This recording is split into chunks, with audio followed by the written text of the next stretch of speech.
Hello, all my merrymakers. I am Becca, and welcome to Start Stitching Saturday. Did I drop a stitch? No, that's just where the join is. Okay. A little bit of a freak out for a second. All right, we've been working on a pair of toe-up socks made out of worsted weight yarn for my daughter. Here is my measuring device, just so that you can see. I made it to 6 and a little over a half, not quite 3/4, but close enough. You know, if I stretch it, it goes to 3/4, so we're good. So now we're ready to do the heel. And we literally just finished doing one complete round. So this is where I am going to teach you how to do a short row heel. Okay? Now, this might be a little confusing at first if you've never done this before. So all I can say is trust the process. Okay? All right. So, first things first, we're going to turn our work and just know that we're not going to touch the side of the sock that has the beginning of round stitch marker on it for some time. So if you need to put some stitch stoppers or whatever on the end of your needles, now's the time to do it. Okay? Pause the video if you have to. You good? All right. So we're looking at the purl side. Now the very first stitch, we're just gonna slip it. We're gonna put our needle into the front loop like this, and we're just gonna slip it off. We're not gonna purl anything. Now we're gonna purl every stitch except for the very last stitch.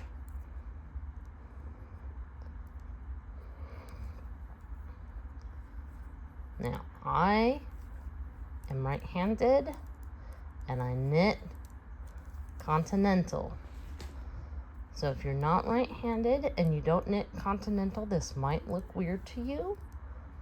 And if you don't know the words I'm saying out of my mouth, just know it's a type of knitting where you hold your yarn in your opposite hand is continental. And then of course right hand is which hand is steering the driving needle. Okay? If this doesn't look right to you, or if this feels foreign to you, you do not have to do it the way that I do it. Do whatever way that you feel comfortable purling your stitches. Okay? Now we've come to the last stitch that we're going to actually purl. Now we're going to leave our yarn in front, and then we're going to slip this stitch as well, and then turn our work. Okay? Now, I'm going to wrap this around the stitch we didn't purl, and now slip it again. Now we knit every stitch except for the very last stitch.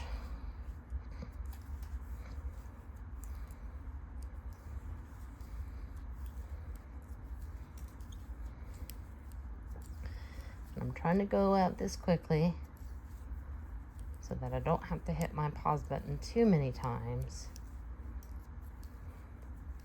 because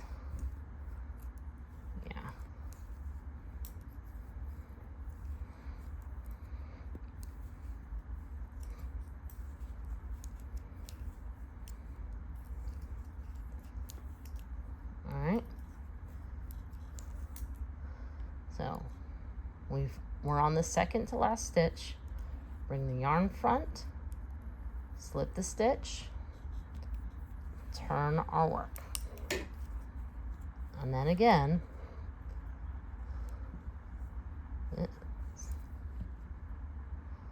I probably should have gotten needle stoppers on my own needles. flop it around. Then I wrap the yarn around the stitch I didn't knit, and then I pull it off and I purl. Now, when I'm purling, I'm now going to stop not at the second to the last stitch, but the third to the last stitch. Okay?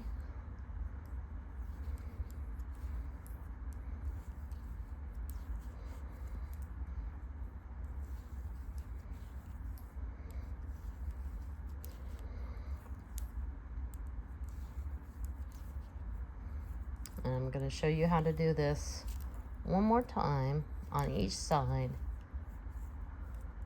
And then I'm going to pause.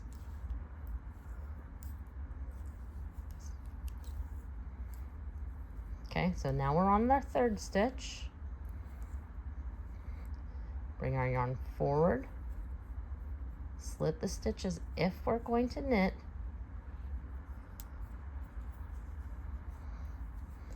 Bring the yarn forward, wrap it around the stitch, and slip it off. Now we bring it back to the back, and we knit like normal. Now you don't want to make that wrap too tight, trust me. It's there for a reason. Like I said, trust the process. And again, we're going to, not the second to the last needle, but the third to the last needle. Now, if you remember, there are 16 stitches on each set of needles for this particular project. So here's my third stitch. I'm going to knit that stitch and then bring the yarn front, slip the stitch, turn the work,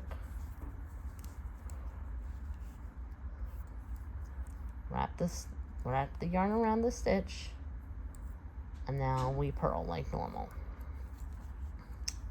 And I bring that up because if you're using sock weight yarn or any different weight yarn, your number that you're going to be, as many stitches as you wrap around is going to be different than what I'm doing. So you want to do a quarter of how many stitches you've got on your needles on each side. So I'm going to have a total of 4 stitches that I've done the slip and wrap on. So this will be the last one on this side, I think, if I've done my math correctly. Because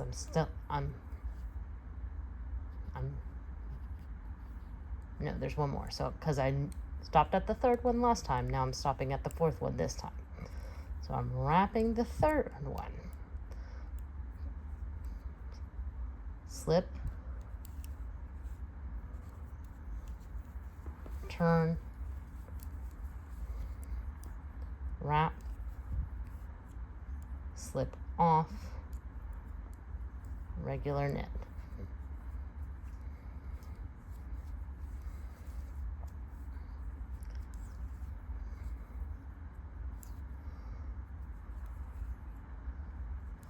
And it's a little easier to see with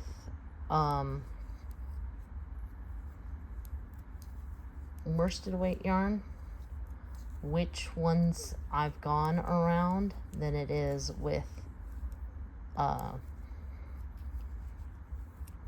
sock yarn or even DK weight yarn. So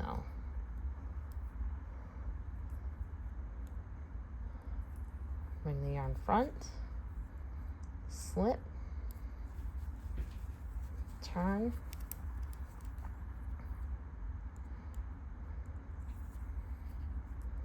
and now we purl. This should be the last time we purl on and come up short.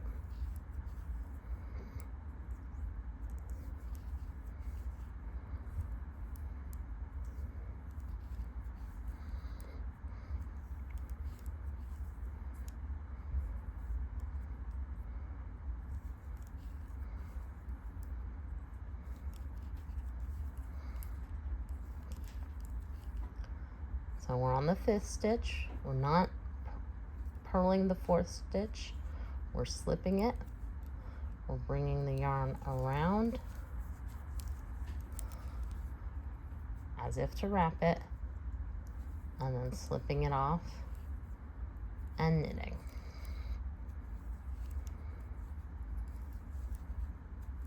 Now I don't know what type of short rows these are. I know these as the wrap turns. It's one of the most simple short rows, I think, in my opinion. All right, last time on this side. Have the yarn front, slip,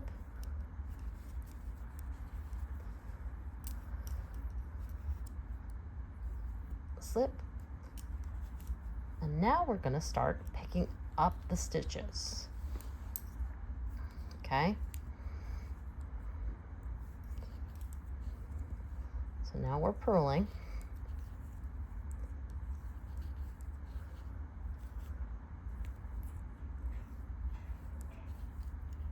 And I'm trying to figure out where my 4th stitch is. All right, 1, 2, 3, 4. All right, so this is a regular purl. Now, when I go to purl this stitch, one of the things I want to make sure that I do is pick up that wrap that I put around it. Sometimes that requires using my other needle. But when I purl, I'm going to purl through both of those stitches. Then I'm going to turn my work, slip that stitch, and then do the same thing on the other side knitwise.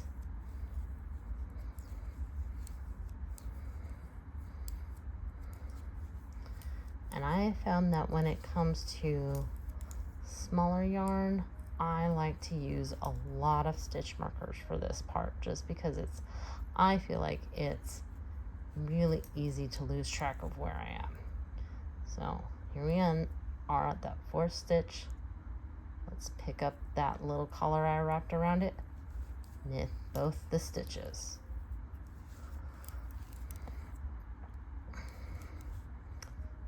Then turn back to purl side, slip, and now we're purling again. So instead of getting shorter each row this time, we're getting longer each time. And this helps shape the heel. This is shaping the heel. Now we're aiming for the 3rd stitch. So here's that 3rd stitch. Let's go ahead and pick it up. And then that extra loop of thread. And then while my needle is, sometimes it can be fiddly even with bigger yarn, so don't distress if it's fiddly. Make sure you're purling through both of those.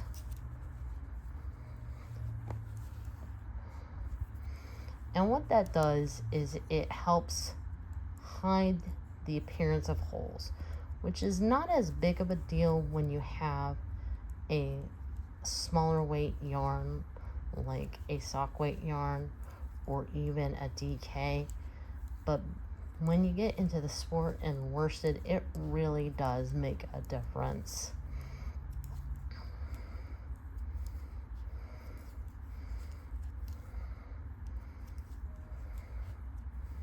Alright, so there's the 4th stitch. We're aiming for the 3rd stitch. Let's pull up that and make sure we're knitting through both those stitches.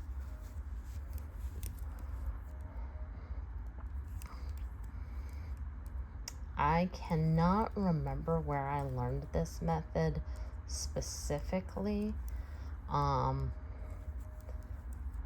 I learned German short rows at the yarn conference that I used to go to. It's called the Big Stitch. And it helped me get really comfortable with doing stuff like this. Sadly, that is no longer a thing that is taking place, which is why I'm doing these videos more and more often, because I know what it's like to be able to go to a source that you trust, hopefully, and get information, which is why I'm always asking you guys to weigh in with your questions or your suggestions, because I don't know what you don't know.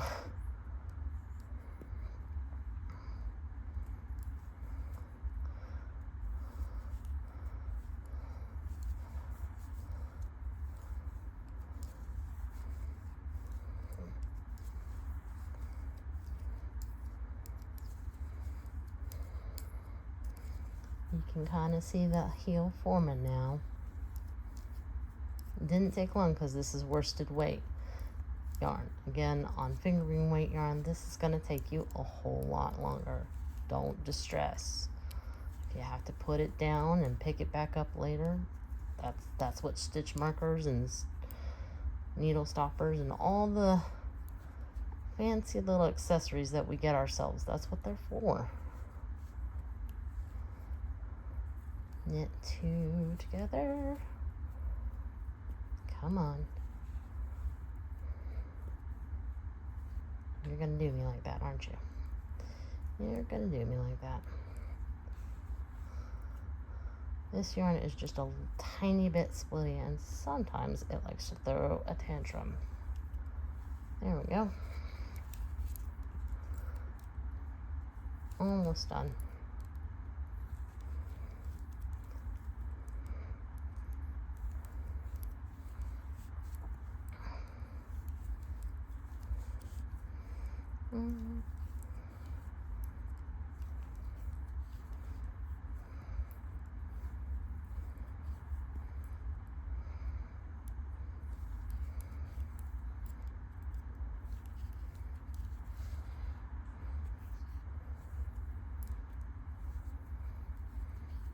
I think we're on the last purl.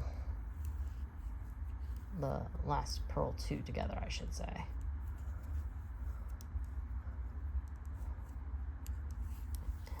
We should be anyway. If we're not, I'm in trouble.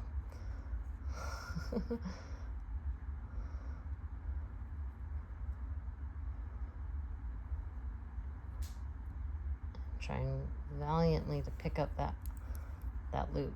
It is a little hidden.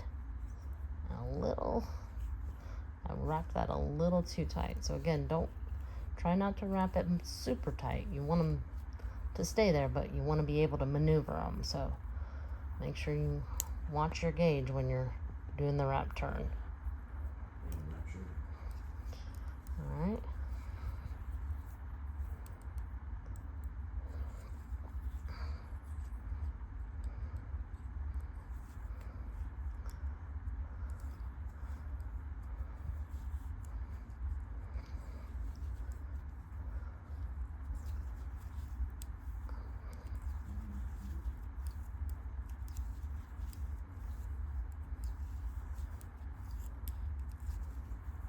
Now this is only just one way to add your heel.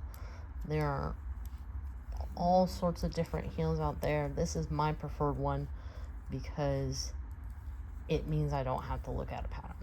My second preferred one is an afterthought heel, but that requires cutting, and that sometimes makes people nervous, especially when it's their first sock. So I was actually thinking about adding an afterthought sock heel to this tutorial, just so it's available, so you know how to do it. And there you go. Look at that beautiful heel. Now let me show you something about this heel before you go, okay? Get out my trusty sock measure. Boop. It is almost 1 inch exactly, which is what it should be. So there you go, you guys. That's how you do a sock a heel, a type of heel on a toe-up sock. Next week we'll talk about doing the gusset and the cuff, which will be 2 weeks from now. So hope to see you then. In the meantime, start stitching.